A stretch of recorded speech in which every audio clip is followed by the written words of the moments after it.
This is Jamison, Peevyhouse, Emergency Management Director for Weakley County. You're listening to 90.3 The Hawk. Welcome to Weekly Word, UT Martin's award-winning public affairs program.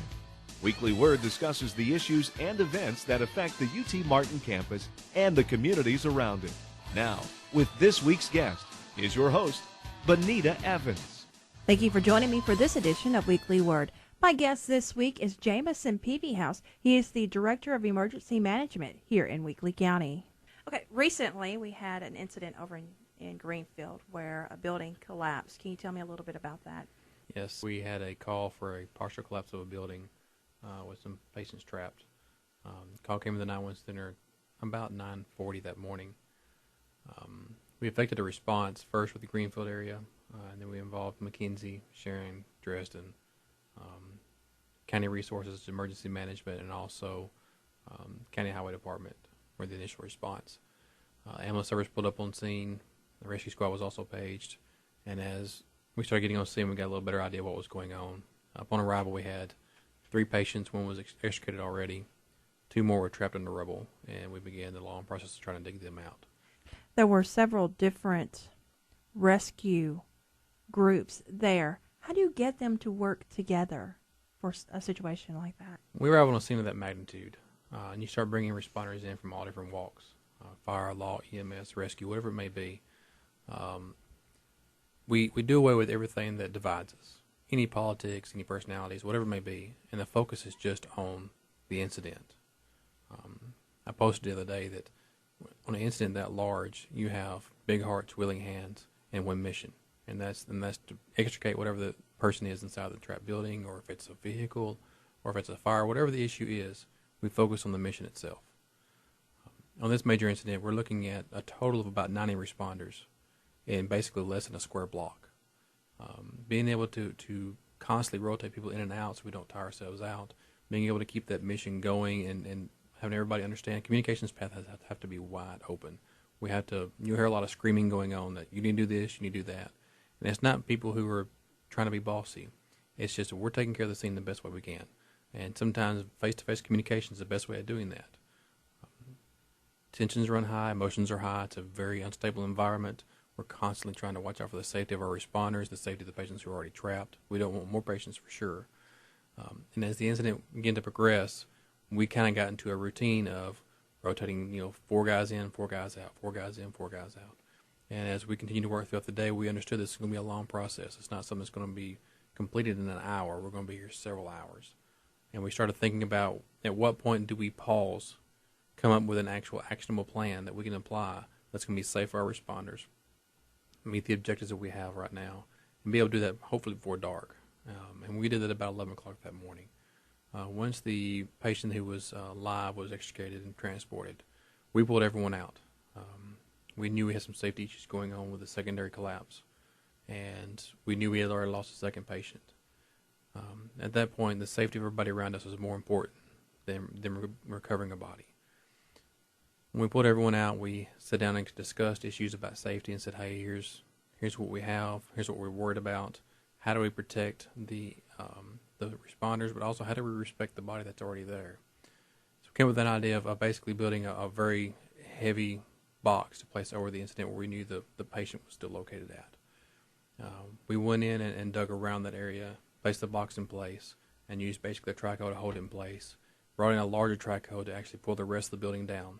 And once that building was down, we felt we were safe enough to go back in.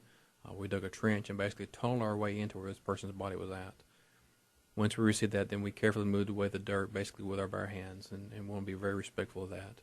And as we extricated that last patient and pulled him out and transported him to the hospital, the responders kind of backed out. We started pulling out our shoring equipment and basically started demobilizing all the units that we had there.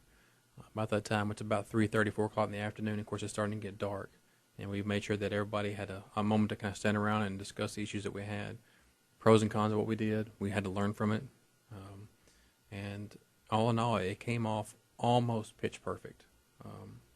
Tennessee OSHA was on site, and we constantly were asking them, how do you feel about the safety of the scene? How do you feel about how we've set up the shoring equipment? How do you feel like we're doing the trenching equipment? Do you feel comfortable with this? And they were constantly giving us feedback about, yes, this is great. Hey, here's a better idea. And so we use it as not just a learning event, but also something that brings everybody together. Post 9/11, we really realized in the emergency response world that we've got to blur boundaries for response disciplines. We cannot have law enforcement officers standing on the road not talking to the fireman standing beside him. It's got to stop. Fortunately, it's very easy to do in a small community. Most of these guys are on the scene of the day. They may be a fireman part-time. They may work EMS full-time, and they may be a volunteer constable. So they're working multiple disciplines. They all have the same heart for what they want to do, which is accomplishing the mission at hand.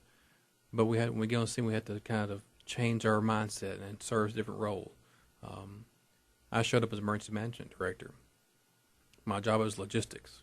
Supply whatever they need to affect the response in the best way possible. And if that meant going out and finding pieces of plywood, I did that. I'm supposedly, a quote-unquote county official. But I was, my job that morning was, hey, let's think about how do we get sandwiches in for these guys. So, I was reduced down to, hey, let's care for the basic needs of our responders, which is food, water, and shelter. As the incident went on, then I became somebody who was cutting lumber, or maybe I was calling in additional resources or thinking about backfill from different locations as the sun went down. And so we're constantly evaluating that. So everybody serves a specific function. Now, if I hadn't been there, somebody would have filled that function in my shoes and done just as well or even better. But that's, I think, the point that we drive home, that in a small area like we have in a small county, we have to be able to respond together and come together at the last moment and put everything aside, focus on the incident at hand, take care of it, and then we pack up and we go home and do it again tomorrow. You train for this, though. Y'all have training drills throughout the year, whether you go to Oklahoma or wherever to get the training for this kind of situation. Correct. We've been very fortunate the last couple of years through Homeland Security funding to be able to put together some of the equipment that we need. Local agencies like us, we can't afford to go out and everybody buy shoring equipment or everybody buy some type of trench rescue equipment. We can definitely focus our money on the incidents that we face the most. Fire departments buy fire trucks. Police officers buy weapons. That's pretty simple. Emergency management has to come in behind that and say, okay, what are the gaps that we need to fill? What's our greatest levels of threat? And we know here in West Tennessee, we know the least amount of probability, highest impact will be an earthquake. But our highest probability, highest impact is always going to be storms. They're constantly coming through multiple times a year. We had a tornado warning in the exact location that we had the collapsed structure 10 hours prior to the event. So we know we're facing those issues on a weekly basis sometimes. So as emergency management, we think about how do we prepare for that. So we take some of that funding and say, this is what we're going to do as a project. And it took 2 years to put together one trailer for collapse and confined space. And that's a lot of effort, a lot of resources. But on top of that, we had to get buy-in from the top down, from the bottom up. We had to get buy-in from our responders. Like, hey, we have this equipment. Let's train on it. Or like, here it is. You call us when you need us. We'll be there. We also had to get buy-in from the politics. Politics plays a role in everything. And we had to, went to the county commissioners at one time and said, look, I want to send Jason Heights, who's our deputy director. I want to send him to Oklahoma for 2 or 3 days. And I want him to train on urban search and rescue. And they said, well, we don't know an urban area. I said, but the principles still apply here. Just like in Oklahoma City, you had the bombing of the federal building. The same type of debris that you saw at that building was exactly the same type of debris on a smaller scale you saw in Greenfield. So back last fall, we sent Jason to Oklahoma City for 3 days, and they spent 3 days out in the middle of nowhere. No tent, no nothing. You carried in what you had in your backpack. You went in, you worked the scene, you came back out. When he brought back from that, we started thinking about how do we change our focus now to affect a better response based on what he has learned.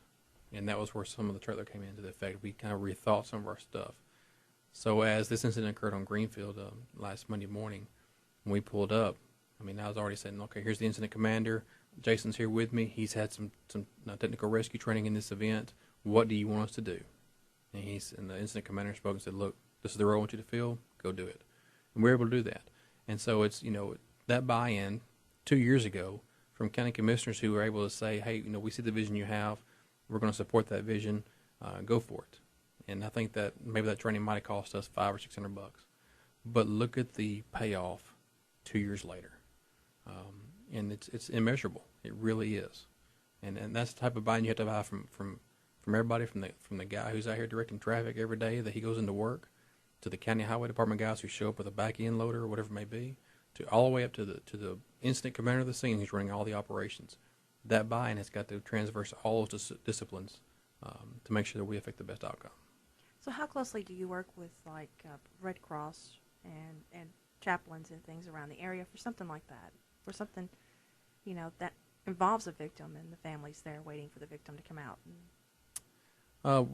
It depends on I guess the scope of the scene. If we had a major incident that was affecting multiple families, then we would call in additional resources from outside the area. We'd contact emergency management from Tennessee. We'd contact the Red Cross. We'd contact the Martin Ministerial Alliance. We'd contact wonderful local organizations like We Care, who supplies food and shelter and whatever it may be for families every day of the year. Send us helpers in Dresden. These folks that we deal with on a monthly basis who are doing this, we know in a major incident, we can call them and say, hey, look, we need your help for the next 72 hours till we get outside help in.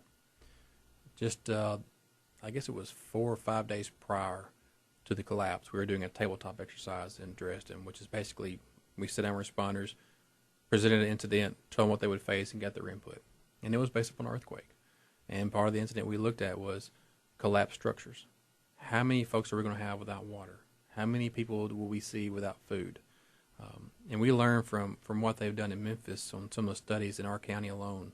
We're looking at 13,000 households without electricity, without water, without a very viable structure immediately after a 7 or greater event. That's astounding. That's a huge number of people to be able to care for on a daily basis.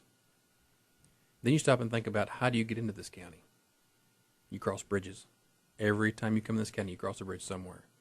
So we want to think about, from a local standpoint, how do we sustain operations 72 hours into it, 4 days into it, 8 days into it, while we're trying to bring in resources, whether by air or by ground or whatever it may be. We've got to be able to sustain operations in a fragmented section of our county to be able to go in there and do search and rescue, caring for the needs of children. Where do we get a pallet of formula at? Walmart will be gone. Walmart will be there until the store shelves are done, but they can't backfill. So how do we care for the infants? How do we care for people who have dialysis? We have a very large dialysis patient population in our county because of the dialysis center here in Martin. And there, you're talking 48 hours on dialysis patient, it starts getting critical. So now that if you can't fill that need on the front end, your level of critical patients goes up exponentially. So individual things like that from the big picture you have to focus on. Those individual tangents have got to be addressed immediately. And that's kind of our job, is to look out on the far end and see what the quote-unquote worst-case scenario is, and then work off of that. And we feel like if we can affect a plan that involves multi-hazards, if it involves a major earthquake, a large tornado, then the smaller incidents such as Greenfield, we can just scale our plan back and be able to affect that strategically and make it more tactical. And then when a major incident happens, it's basically taking that plan, we're just multiplying it 2, 3, 4, 10-fold, whatever it takes. And then we can affect that response and hopefully have a better outcome. So what can people do to help you with your job? First and foremost, get a plan together for your family. Rule number 1 in response is you take care of your partner, you take care of yourself before you do anything else. We lose responders, we've lost the response. Secondly, once you have an idea of a plan together for your family, think about what you're going to need to survive 72 hours. You think about how many resources you have right here close to the radio station. I know, I'm trying to think off the top of my head, there's probably 6 or 8 large cooking grills within a mile of here. I drive by the AGR house every morning going to work, and there's usually several grills out there and 6 or 7 boats if we need them. We can go by there and say, gentlemen, can I borrow these? And I'm sure they would help us out. But then think about what's inside of your own home. Do you have a deep freeze? Well, if you have a deep freeze, get you a small generator. Your small generator can run your deep freeze, and then everything in your deep freeze, you can cook off the grill. So safety plan, if you go to Walmart, you pick up a bag of charcoal in the summertime, pick up another bag, throw it in the barn. Leave it there. And if something happens, you're out of electricity, we have a ice storm, because we have those pretty regular, it seems like now. We lose electricity due to a tornado, we lose it due to an earthquake, whatever it may be, we can at least provide the basic function of let's feed people. The great thing about our area, a lot of hunters, a lot of deer meat laying out there, a lot of beef cattle out here that people are putting in their freezers. So when you cook, if you're going to have to do this in a disaster mode, cook for your family. Cook 3 times as much and call your neighbor. drive down the street. We've gotten away from being able to help our neighbors. In disaster mode, that's the first thing you've got